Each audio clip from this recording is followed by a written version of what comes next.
Hi friends welcome to रेन्ना समयल इनके என்ன சமையல் பார்க்க போறோம்னா கல்யாண வீட்டு தக்காளி ரசமும் மட்டன் செமி கிரேவி தான் பார்க்க போறோம். இந்த mutton semi gravy chapati idli dosa எல்லாத்துக்குமே ரொம்ப சுவையா இருக்கும். எளிமையான முறையில் செய்யக்கூடிய இந்த கல்யாண வீட்டு தக்காளி ரசமும் மட்டன் செமி கிரேவியும் ரொம்ப சுவையா எப்படி செய்யறதுன்னு வாங்க பார்த்துடலாம். ரசம் பண்ணுறதுக்கு சின்ன லெமன் சைஸ் புளியை தண்ணியில் ஊற வச்சு கரைச்சி வச்சுருக்கேன். புளி தண்ணி சேர்த்துக்கலாம்.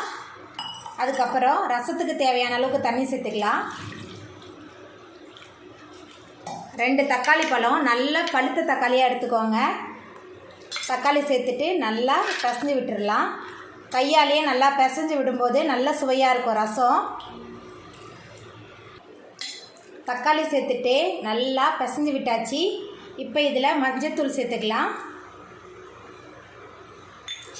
உப்பு, அதுக்கப்புறமா கொத்தமல்லி கருவேப்பிலை சேர்த்துடலாம்.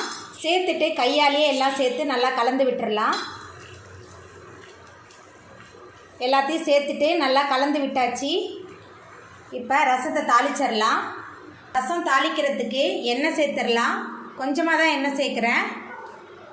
எண்ணெய் சூடாயிட்டு இதில் 1 ஸ்பூன் கடுகு சேர்த்துடலாம், 1.5 ஸ்பூன் வெந்தயம், 2 காஞ்ச மிளகாய் கிள்ளி வச்சுருக்கேன், காஞ்ச மிளகாய் சேர்த்துடலாம்.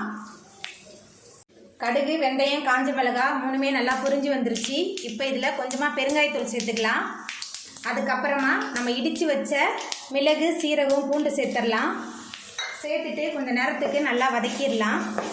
ரசத்துக்கு இடித்ததெல்லாம் சேர்த்து நல்லா வறுத்தாச்சு. இடித்து வச்ச மிளகு சீரகம் பூண்டுமே நல்லா வதங்கிருச்சு. இப்போ இதில் நம்ம ரெடி பண்ணி வச்சுருக்கிற புளி தண்ணியை சேர்த்துடலாம்.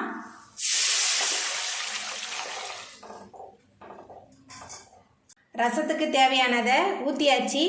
இப்போ நுரக்கட்டி வரட்டும், அது வரைக்கும் அடுப்புலேயே இருக்கட்டும். கொதிக்கக்கூடாது, அங்கங்கே நுரத்தட்டி வரணும். ரசம் அங்கங்கே நுரக்கட்ட ஆரம்பிச்சிருச்சு. இப்போ நம்ம அடுப்பை ஆஃப் பண்ணிடலாம். நம்மளோட சுவையான தக்காளி ரசம் சூப்பராக ரெடி ஆகிட்டு. மட்டன் செமி கிரேவி பண்ணுறதுக்கு 4 டேபிள் ஸ்பூன் எண்ணெய் சேர்த்துடலாம்.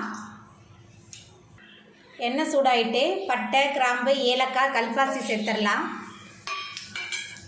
பட்டை கிராம்பு ஏலக்காய் கல்பாசி எல்லாம் நல்லா பொரிய ஆரம்பிச்சிருச்சு. 25 சின்ன வெங்காயம் பொடியாக நறுக்கி வச்சுருக்கேன், சின்ன வெங்காயம் சேர்த்துடலாம். 10 பல் பூண்டு, கொஞ்சமாக கருவேப்பிலை எல்லாத்தையும் சேர்த்துட்டு நல்லா வதக்கிடலாம். சின்ன வெங்காயம் பூண்டெல்லாம் நல்லா வதங்கி வந்துருச்சு. இப்போ இதில் 2 காஞ்ச மிளகாய் சேர்த்துக்கலாம். 2 தக்காளி பழம் பொடியாக நறுக்கி வச்சுருக்கேன், தக்காளி சேர்த்துடலாம். 2 டேபிள் ஸ்பூன் இஞ்சி பூண்டு விழுது எல்லாத்தையும் சேர்த்துட்டு நல்லா வதக்கிடலாம்.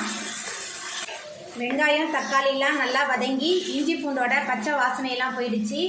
இப்போ இதில் மசாலா தூள்லாம் சேர்த்துடலாம்.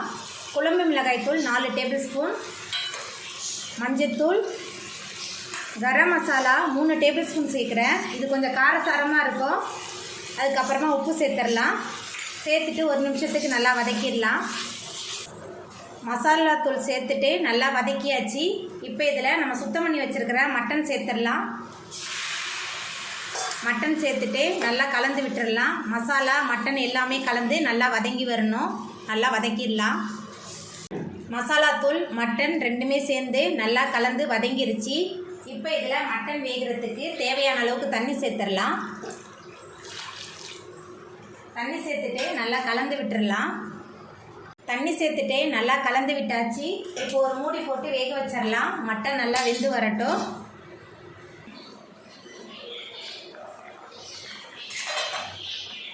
பாருங்கள், மட்டன்லாம் சூப்பராக வெந்து வந்துருச்சு. இப்போ இதில் 1/2 மூடி தேங்காய், அது கூட 1 டேபிள் ஸ்பூன் சோம்பு சேர்த்து விழுது அரைச்சி வச்சுருக்கேன், தேங்காய் விழுது சேர்த்துடலாம். அதுக்கப்புறமா கொஞ்சமாக கொத்தமல்லி தழை தூவிடலாம். தூவிட்டு நல்லா கலந்து விட்டுடலாம். தேங்காய் சேர்த்துட்டு நல்லா கலந்து விட்டாச்சு. குழம்பு நல்லா கொதிச்சு திக்காய் வரட்டும்.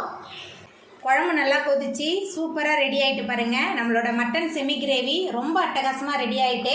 இப்போ நம்ம அடுப்பு ஆஃப் பண்ணிடலாம்.